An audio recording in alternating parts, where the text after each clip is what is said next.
Amazon founder Jeff Bezos made history, becoming the richest man to go to space, as well as the first civilian to space. You may have watched the launch this morning live on TV. All went smoothly, with the passengers experiencing about 3 minutes of weightlessness out there. After landing back on Earth, the crew popped a bottle of champagne. Bezos has a vision for this project. He believes that someday the trips to space will help keep planet Earth clean. A lot of people were watching today's launch, and that includes Museum of Science and Industry curator Voula Siridakis, who is joining us now to talk a little bit more about this. Hello to you.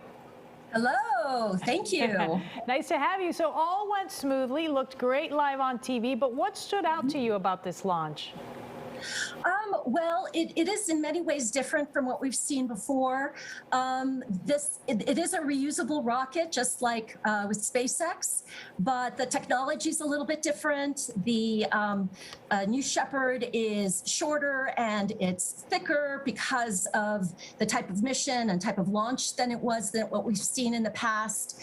It was also really interesting seeing the way in which the rocket stayed mostly vertical as it went up and came down, which is slightly different than what we've seen with SpaceX. It does sort of a horizontal coming down, then a switch down to vertical and coming down. And also I heard, well, it's a historic day, let's just say, because it's July 20th, and that is the anniversary. Well, July 20th is the day in which Apollo 11 astronauts landed on the moon. So it is a historic day to begin with.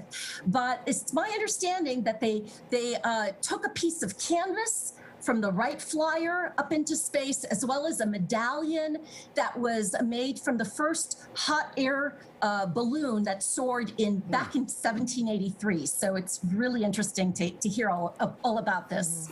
All cool stuff. Now, Richard Branson's Virgin Galactic, as you know, went up first last week to an altitude of 53 miles. Bezos Blue Origin went up 66 miles. Can you make anything of the difference there? Is it arbitrary, or is it somehow more of a hallmark because it's farther into space?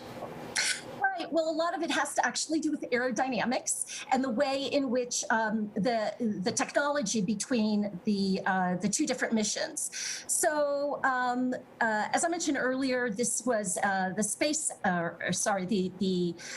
New Shepard rocket's mission was to do the suborbital flight up into space, and it launches as much just like capsules do that we've seen in previous space flights, straight up into space.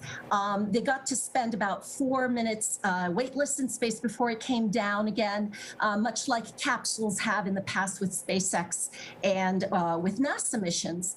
But the Virgin Galactic is slightly different in that it's an air launch and a runway takeoff.